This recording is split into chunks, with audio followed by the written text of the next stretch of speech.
Good morning, everyone.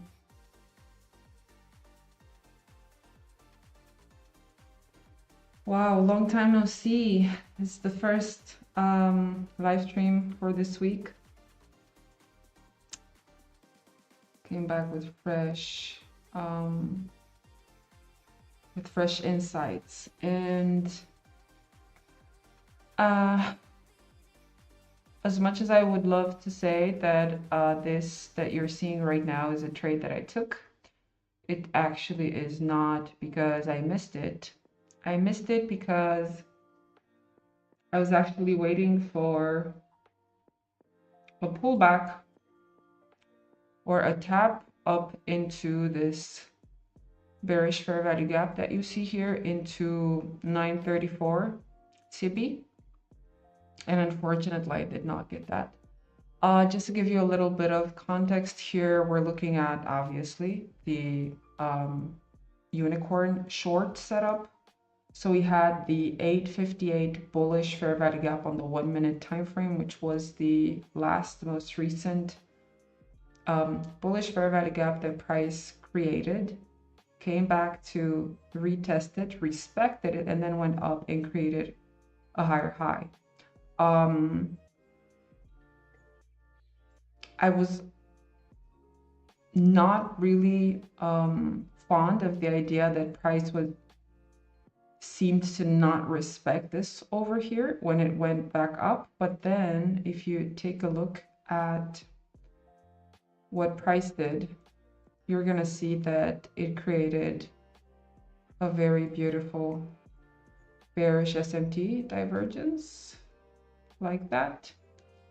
And I was at this point waiting for a bearish fair value gap and preferably a closure under this low here, which eventually it did happen.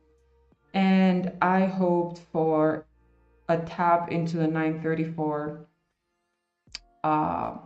bearish fair value gap, which never happened. But then reviewing how everything went, as a target, I would have targeted as a first target, I would have targeted the minor SMT bearish fair value, the minor SMT sell side liquidity that we have here, and then so the one at 4033.60, and then I would have targeted the low of the London kill zone, and then ultimately Asia session low. But yeah, like I said, unfortunately, price did not give me the pullback that I was waiting for. Then later on, reviewing my trade, or reviewing the missed opportunity, yeah, I then realized that at the same time with price, creating the bearish unicorn on the 1 minute, it also had created the bearish unicorn on the 5 minutes, which is right here.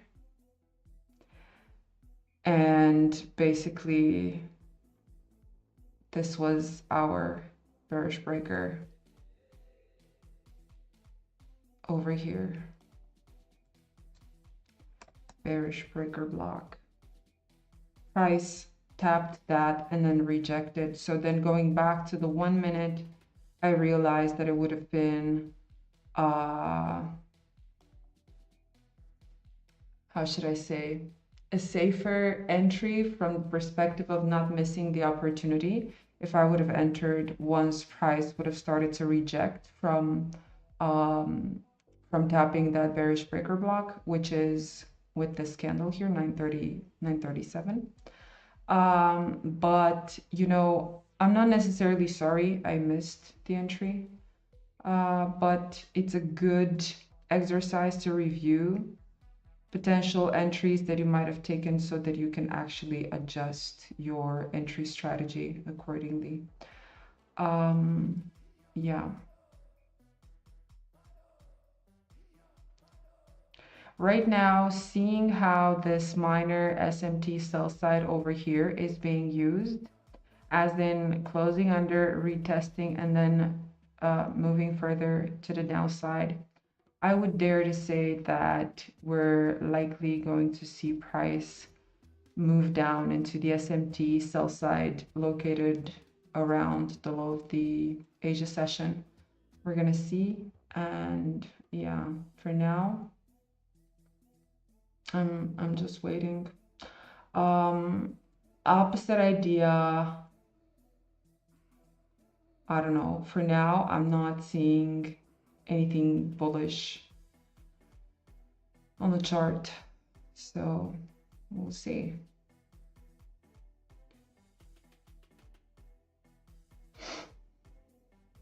So yeah, how did you guys spend the weekend? How did you guys how is the market treating you this week? Alex, does this SMT and FVG concept correlate to market maker models? Yes, they do. Actually, if that's a very good question. Actually, if you're going to you know, go on a slightly bigger time frame and you're going to start watching, like for example, if I go to the 30 minutes or the 1 hour, because we're going to fit more price action. If you're going to go to the 1 hour chart, you're going to see that usually every market maker buy model or market maker sell model will start with an SMT divergence, preferably a sequential SMT, which basically means an SMT in between 2 quarters. You know, if you have no idea what I'm talking about, just refer to Day's quarterly theory, DAYE, as in the trader day, day quarters theory. Okay, you're gonna find his only video on his YouTube channel. He only has one. You don't need more. You don't need anyone else's videos about this topic, only his video. And if you're going to check the market, the chart, you're going to see that usually a market maker buy model or a market maker sell model is going to start with a sequential SMT and will end with a sequential SMT. So for example, if we're talking about the buy side of the curve, that will start with a sequential SMT here. For example, we're going to have gold creating a lower low, and then we're going to have silver creating a higher low if we're talking about gold silver correlation. And then price will just move in those specific waves, right? The ones that make up the market maker sell model in this case. So we have the buy side of the curve.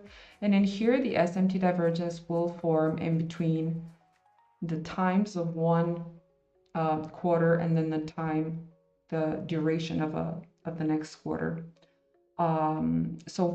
Also it could happen, for example, that we're going to see, like, because quarters don't only refer to the day being split into 6-hour chunks, right? It also refers to the day being split, for example, into to the week being split into 4 chunks, Monday being Q1, Tuesday being Q2, Wednesday being Q3, and then Thursday being Q4, and then Friday, you know, not necessarily counting it as a quarter, because as per Day's teachings, that like Friday has its own market profile, whatever.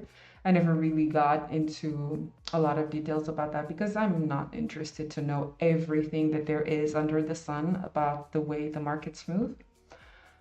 And then, so for example, if you're going to look in here,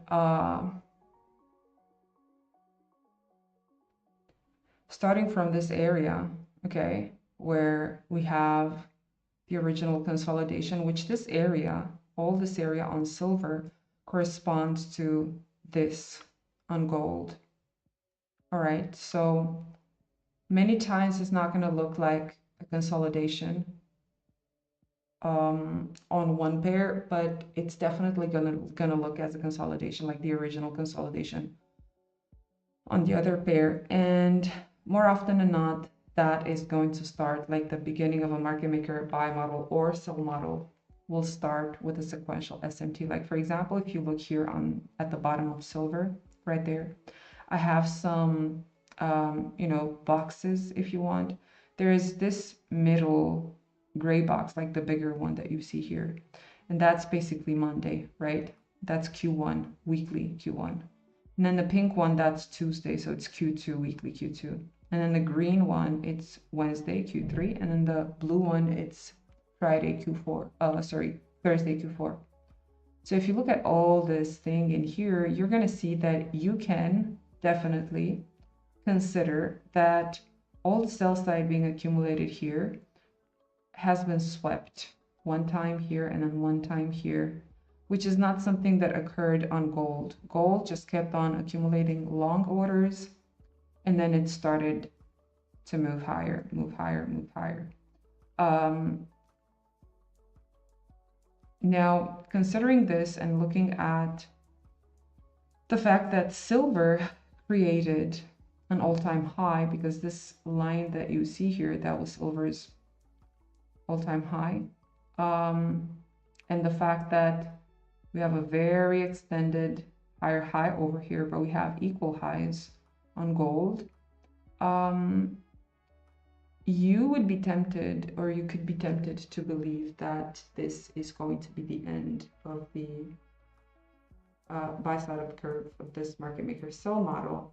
I'm not necessarily thinking that that could be the case in this particular scenario, because there is not an SMT divergence that looks like this. You have a pair creating equal highs, which in our case is gold creating equal highs, and then the other correlated pair is creating a higher high, which we have silver here creating a higher high.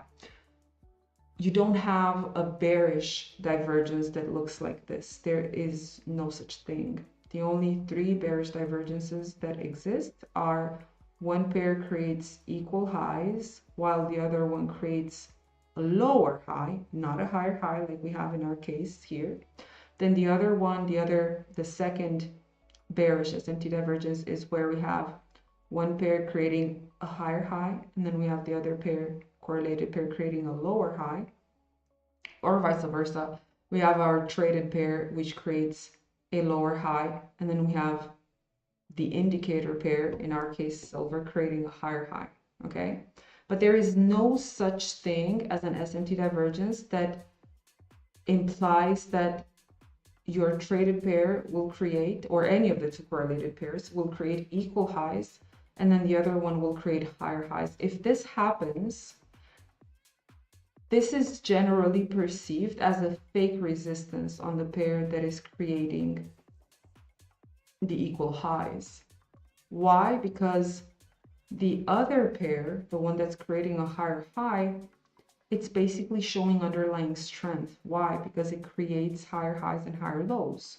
Okay, so in this case, we do not consider that the underlying pair is sweeping buy side, and therefore we might see it drop, and that the traded pair, the other pair, is going to create equal highs because it's creating a resistance, and therefore we're expecting weakness. Why? Because there is no such thing as a bearish SMT divergence that looks like this. Okay, there are only three bearish SMT divergences. They all look like this.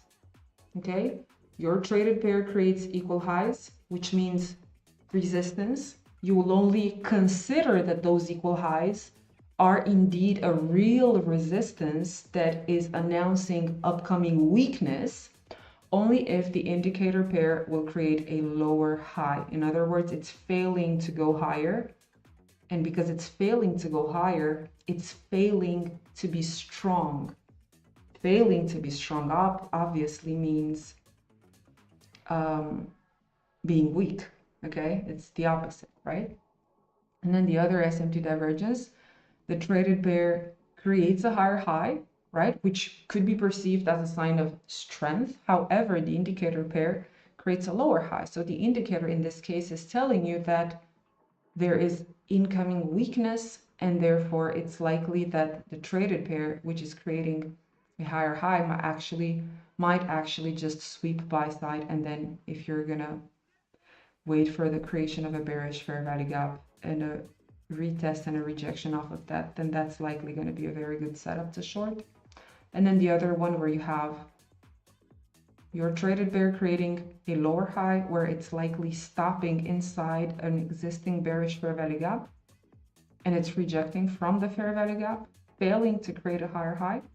And then the indicator pair is creating a higher high, but then it starts to move down immediately. It's rejecting immediately at about the same time when your traded pair starts to reject from that existing bearish fair value gap.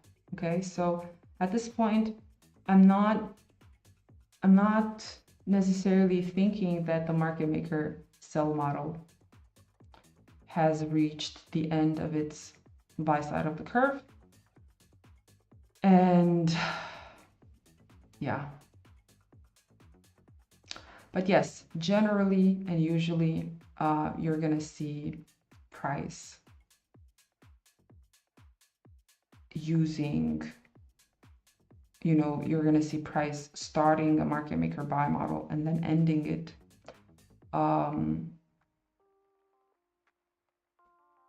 with a sequential SMT.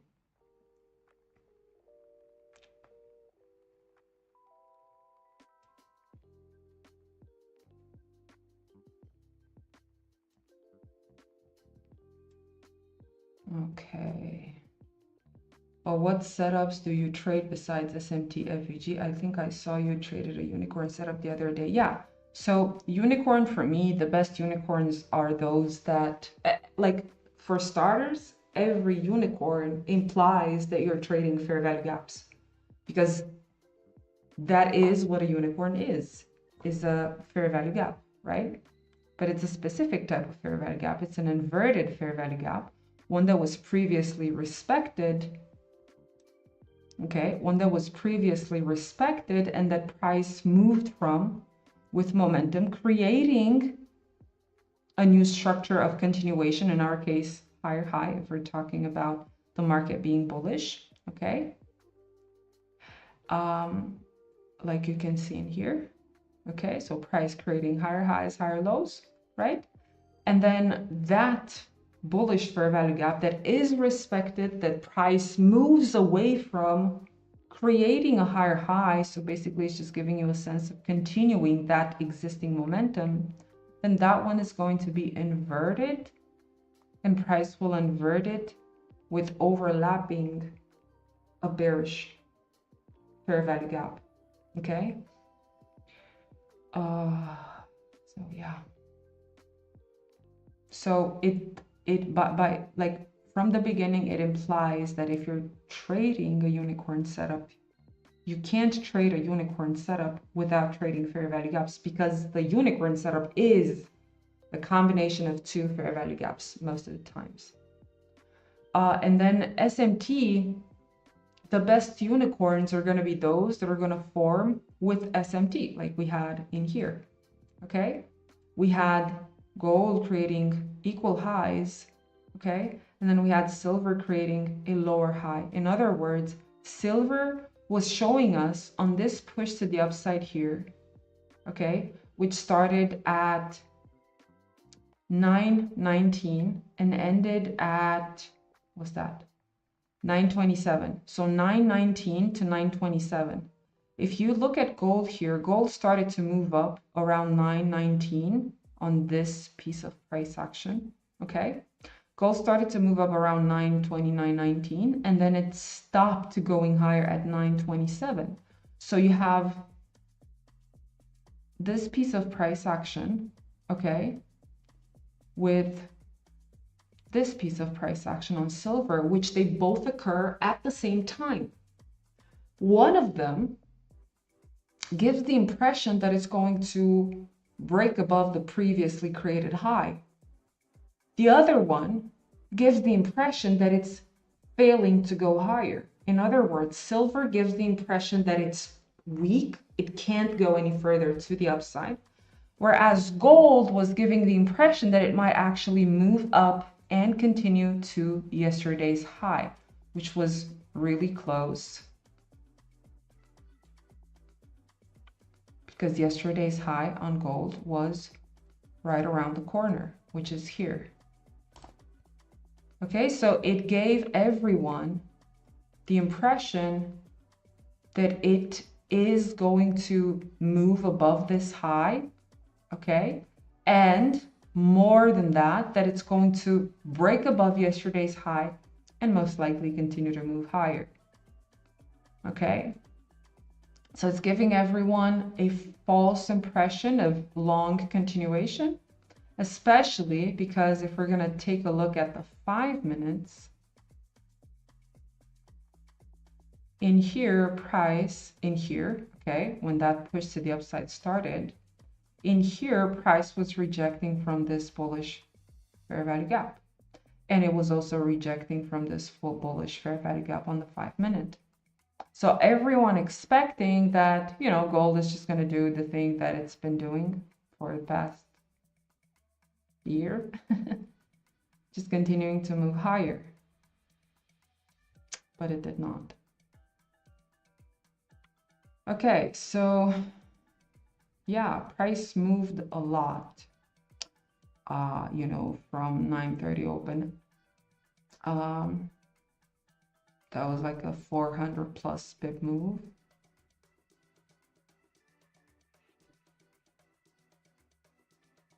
So you see, for now, you can't consider this a unicorn long because that fair value gap was not inversed yet. Okay, I mean, yeah, we slightly closed above it, but we don't really have a BISI that overlaps it. And price didn't really close above the swing high that previously respected that fair value gap. So we're likely going to continue to push lower here. And at this point, you could consider this a potential, what's that, the 1002 BISI on the 1 minute. You could consider that as being a potential unicorn short if we're going to close under this swing low here with momentum and also create a bearish fair value gap that's going to overlap either the 1002 BISI or this swing low here, and expecting a continuation to move lower. So basically, trading and your trading rules and our trading rules should work on the basis of, if this happens, then I'm going to do this. If this happens, then I'm going to do that, and so on and so forth. But as you can see, for now, price is just ranging. Right now, on the 1 minute, we're ranging, okay? And we're ranging not only in between a high, you know, and a low, which I wouldn't really consider this as being our low. I would consider this more like a overshoot. We're not only trading in between highs and lows, we're also trading in between 951 CB and 1002 BISI. So right now, price is just ranging in between these two areas. So yeah, how much do you risk in a day? Well, honestly, it really depends. I usually aim to risk no more than 1.5% per trade, and I'm not taking, I don't know, 1 to 2 trades a day. But honestly, the days when I'm taking 2 trades a day became very rare because I don't know, I just don't trade London anymore, not the way I used to. And I focus more on trading the New York kill zone. And because of that, you know, most of the times, the only setup that I take, it's whatever I take during the live streams. But today it was, like, nothing.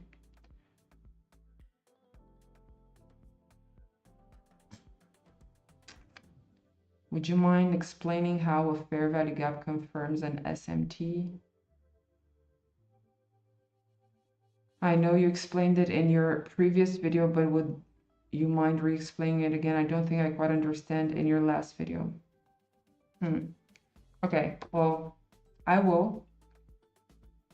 But, you know, I'm not going to explain it differently than the way I've explained it in my last video. So I think it would be better if you just go watch the previous video on top of what I'm going to explain to you right now, okay? Because I'm not going to be an asshole and say, you know, just go watch my other video. I'm not going to explain to you. I'm going to explain it because, you know, it's just a way to fill the time spent here in the live stream. But if you're not going to understand, it's just going to be because I have the same way of explaining things, okay? So yeah, anyway. So the way fair value gap confirms an SMT, or what exactly, Jeff? Would you mind explaining how an FVG confirms an SMT? So you have two cases. One case in which the fair value gap will confirm your SMT, and the other case in which the SMT will confirm your fair value gap. So the two main SMT divergences that occur are going to be the following. You're going to have the traded pair, okay, which is going to create a higher high, and you're going to have the indicator pair, the other correlated pair, which is going to create a lower high. So mind you, we are talking about this move starting from here, ending here at the exact same time when this move starts here and ends here on your correlated pair, on your correlated asset. So we're not talking about this move starting at, I don't know, 6 a.m. and ending at 8 a.m. here, and then you have the correlated pair starting at 9 a.m. and ending at 11 a.m., for example, okay? We're talking about if this starts at 6 a.m., then it's going to start around 6 a.m. on the correlated pair as well, okay? And then you're going to see about around 8 a.m., your traded pair will create a higher high, whereas around the same 8 a.m., your correlated pair, your indicator pair, will not create a higher high, okay? So we're talking about time correlation here because this is basically what SMT is. It's time correlation, okay? It's not just price moving in the same direction, it's price moving in the same direction at the same time, okay? And basically the SMT divergence occurs when both pairs, which usually move in the same direction at the same time, they start to diverge. Divergence means contradicting to one another, okay? That's what it means. So how would silver and gold contradict or enter in contradiction to one another? Well, it's very simple. One creates higher high, the other one does not create higher high anymore. And there you have it. Contradiction. So basically, this is the first type of divergence where it implies that if your traded pair creates a higher high, okay, you're perceiving that as a first instance, you're perceiving that as a break in market structure because, you know, obviously your trend is bullish, okay? But if either your trend is bullish, and this would mean that you might be looking at a possible reversal, or you're on a bearish trend and this was just a bullish pullback, and it's likely that the bullish pullback will end. Now, this type of divergence implies that if the traded pair will create a higher high and the indicator pair will not create a higher high, so you're going to have them diverging, okay, contradicting one another. In this case, you will see the SMT forming first, okay? Your SMT will be the first thing to form, the first between SMT and fair value gap, okay? Because the setup is made of two things, SMT and fair value gap. So in this case, you see the SMT, you see that gold is already breaking above the high that silver fails to break above. You see, oh, well, this is yesterday's high. Gold already went above it, but silver did not go above yesterday's high, okay? And in this case, if gold will create a bearish fair value gap here, then that is your indication that most likely the push above this high here on gold which did not happen on silver, was likely just a fake break of structure, and that actually price will start to move lower. Why? Because you're seeing buy-side liquidity being absorbed. And how is it used? What's used to pair it with smart money short orders. How do you know it's being used to pair it with smart money short orders? Simple, because otherwise you wouldn't see a bearish fair value gap being created. Bearish fair value gap means bearish imbalance. It means that it is an imbalance in between the long orders that enter the market and the short orders that enter the market. And that imbalance occurs in the favor of short orders. Okay? So in this case, the first thing that occurred was the SMT, because let's say you had this high forming at, I don't know, 7 a.m. and then this high forming at 8 a.m. Okay? And then the bearish fair value gap forms, let's say, at 8:30. So it forms after the SMT. So in this case, the fair value gap that forms, let's say, at 8:30 confirms to you that price going at 8 a.m. above the 7 a.m. high, or yesterday's high, or whatever, a high that silver did not go above, it means that that was a fake push to the upside. Okay?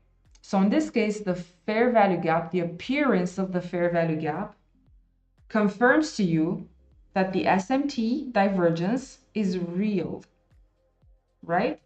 And then it's the other way around, where you have gold reaching, for example, an old high to the left side, let's say an old daily high or an old weekly high. Once it reaches there, it creates a bearish fair value gap. Okay, so you have the fair value gap. At this point, you don't have any divergence because silver did the same thing, went above a daily high, let's say, and it's just forming a high there. But let's say right now you have gold starting to retrace, and gold cannot go further above that fair value gap that it created. However, silver goes above and creates a new higher high. So you have, let's say, this high forming at 7 a.m. and then you have silver going above that high at 8 a.m. And then you had gold going here, creating that high at 7 a.m. So it coincides with the hour when this high on silver was created. But then at 8 a.m., when silver went above that high, gold is starting to fail to push above that bearish fair value gap. So in this case, you have a pre-existing fair value gap that occurred after gold preferably hit a higher time frame PDRA. It can be, like I said, an old high, daily high, weekly high, monthly high, an all-time high. It could be like, for example, a 4-hour bearish fair value gap or anything, okay, any PDRA. And then in here, you can see that you have a lower high being created on gold because gold is unable to push beyond this existing bearish fair value gap. And then silver did create a higher high. Your entry should occur at the moment when you will see silver and gold creating a 5-minute bearish candle at the same time. So for example, you're going to have, 8:35 bearish candle forming here as a result of rejecting from that existing fair value gap, or you're going to have, silver creating a bearish candle at the same hour, 8:35. I'm just giving you an example. And in this case, because the fair value gap is the first one that forms, you're not just going to put a bearish pending order. You're not going to put a short order here just because price created a bearish fair value gap, because I can show you a multitude of fair value gaps that are not being respected. So in this case, the first thing that forms is the fair value gap. And then when you see that the SMT forms after the fair value gap formed, then that's the case when the SMT confirms the fair value gap and it confirms to you the fact that this fair value gap is indeed going to resist price and it will send price lower. Okay, so I have two cases. SMT forms, oh my God. SMT forms first, and then the fair value gap confirms it. Or you have the other case in which the fair value gap is the first one that forms, and then the SMT will confirm it. In our case, in here, if we're looking at silver, for example, okay? Silver created fair value gaps here before it created the SMT. The SMT did not exist because the price was moving like this, okay? Both pairs were going up here, and then both pairs were going down in here. So there was no SMT divergence, okay? And then you have silver starting to create bearish fair value gaps. So the fair value gaps are the first one that were forming, right? And we can correlate that with the idea that silver was above its all-time high. So it created an all-time high, and therefore you're just hunting for short opportunities because, you know, you're thinking, well, if it went above an all-time high, it might actually want to make at least a pullback, right? So in this case, we have the SMTs, the SMT confirming that one of these fair value gaps is going to prevent price from going higher, and that the only reason why price was going up here was just to rebalance the fair value gap, and then it was going to move lower. So in this case, first thing that appeared were the fair value gaps. In our case, one, it's enough, okay? And then we have the SMT confirming that the fair value gaps will resist price. And right now, yeah, look at this. Okay, so just like I said, this minor BISI on the 1 minute became our unicorn short. And we've had price closing under the swing, we had price closing under the swing low that previously respected the fair value gap, which is over here. Okay, we had price creating a bearish fair value gap, and right now rejecting from it. I wouldn't, however, be really confident in taking a short here. Like the entry would have looked like this.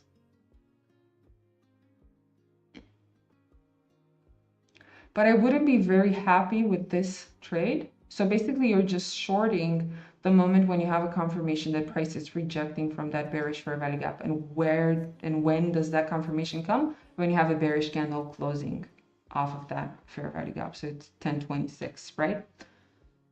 So in this case, I would have loved to see this candle being bigger, you know, bigger bearish body, and a fair value gap overlapping this low here, or this fair value gap, okay, for a clearer unicorn short. And that did not happen. The other thing that I would have liked to see would have been our potential target being a lot farther away from our entry price, because right here, just as it, you know, you don't know for sure that price will eventually hit Asia low, which is your target, okay? In this case would be my target. But I don't know if price will hit that level, just as I had no way of knowing whether price was about to hit yesterday's high here, which was this upper black line here that price never touched, okay? So just as price was not obligated to touch yesterday's high here, even though it went very close to it, it didn't touch it. Just similar to that, it's not really sure that price will eventually hit Asia low over here. It could just stop a dime away from it and then just turn around. Okay, so you don't know that. And that's why, you know, shorting here when there's just so little room between your entry and your potential target, it just makes the setup to not being worth taken, in my opinion. And this is the way I usually deal with things.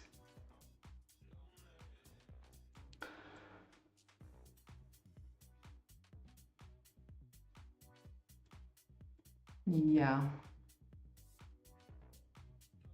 Now, of course, if we're going to move on to a slightly bigger time frame, then we can actually find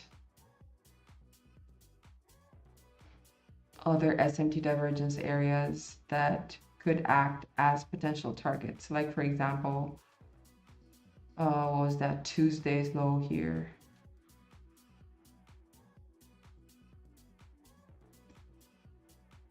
But we'll see. There you go. You see on the 1 minute. See, taking that short there, when there's just little room to, you know, to move down into your potential target, it just doesn't make the trade being worth taken. And that's why you have to be careful with this type of setups.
Yeah, I'm not really sure if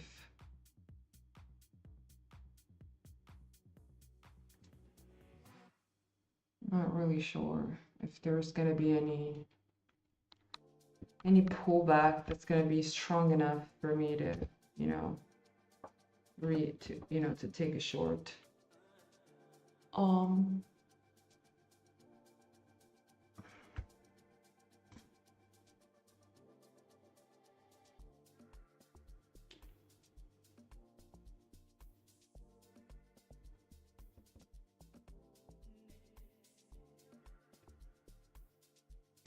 Now imagine the other thing. For example, we're gonna take Asia low, and then price will immediately start to reject from there. I can already see that silver is failing to break under this low here, which is the low that coincides to this one on gold. So I have gold creating lower low, right?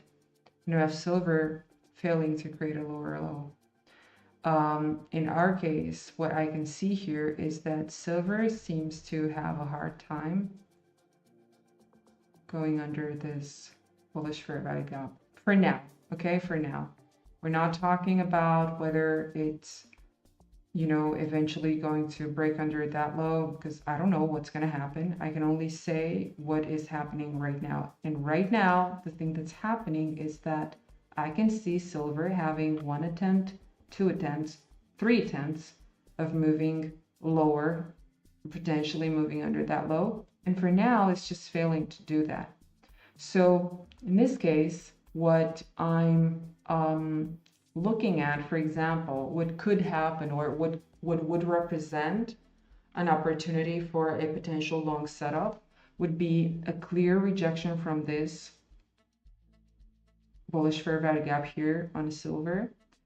And gold, for example, it would take out Asia low because you also preferably want to see your traded pair take out higher time frame SMT sell side or hit a higher time frame PD array. In my case right now, closest area that I could think gold might have reasons to reject from or to reverse from would be the low of the Asia session.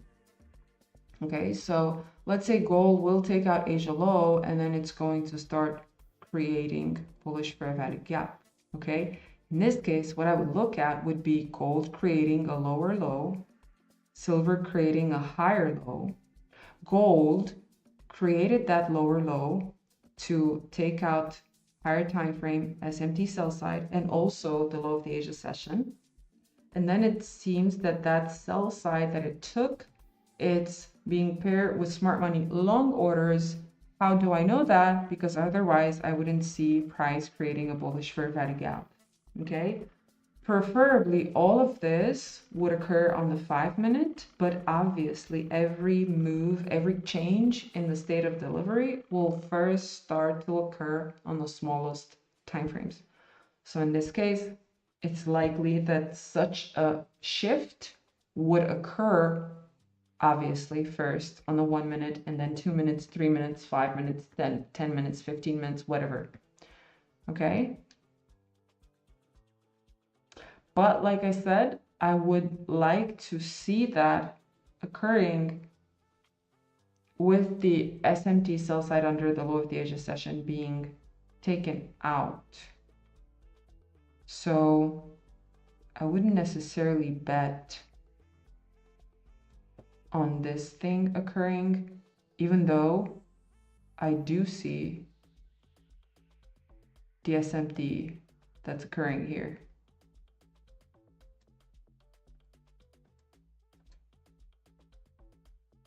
Okay, even though I see that. Now, also for the unicorn setup, this would turn into a beautiful unicorn long. The 1022 bearish fair value gap. I would love, like I said right now, to see gold just reject again from that SIBI, move down to take out Asia low. At the same time, silver, it's not moving under this low here that it created in order for us to still keep the SMT valid, because, you know, if silver will create a lower low under that low that gold is already breaking to the downside, then there is no SMT anymore. Okay, but we'll see.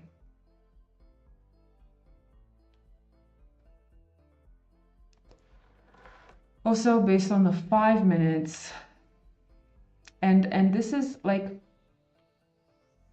the reason why I consider the 5 minute to be so important is because many times it will feel or it will look as if you have a bullish setup forming on the 1 minute, a bullish unicorn being confirmed on the 1 minute, or whatever you can think about.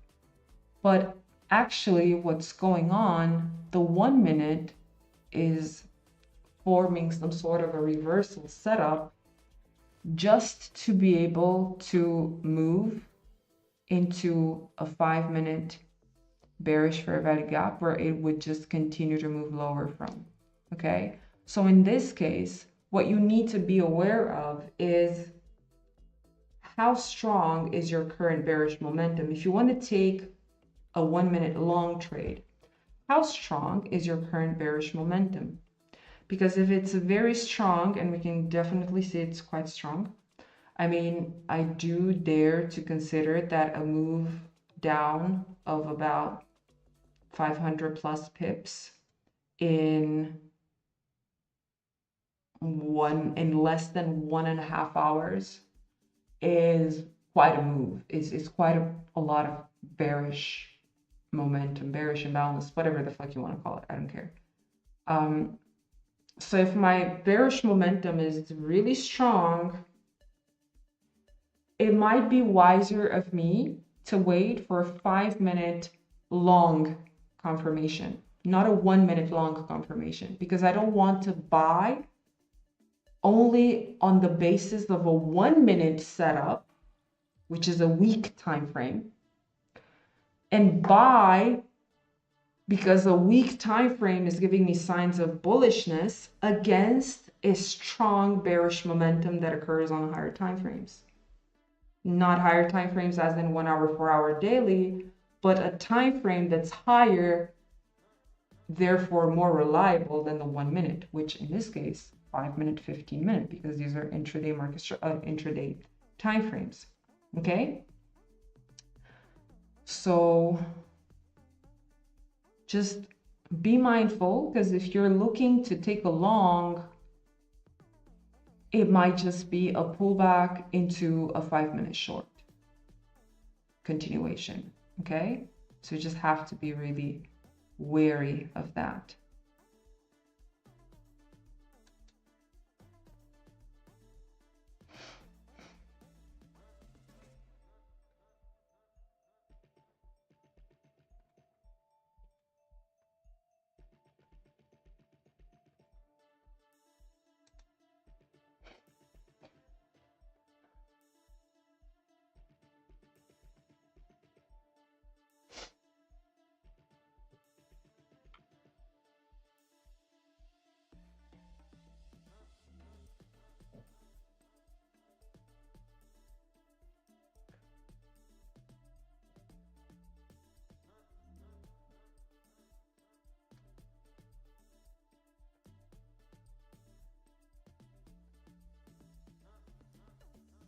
Yeah, not really sure. We're going to see quite a lot of movement for the rest of the day, guys. So I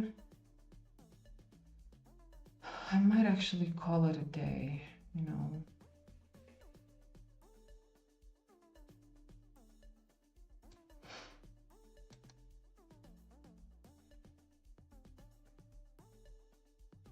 I might actually call it a day. Yeah, I'm gonna call it a day, you guys. So the live streams are gonna go back to normal. This means I'll see you guys tomorrow. Okay, same hour, around 9:30 a.m. New York time. Thank you for being here. Don't forget to hit the like button, and if you guys learned anything useful, make sure to share it with someone who might find it useful as well. And yeah, talk to you guys.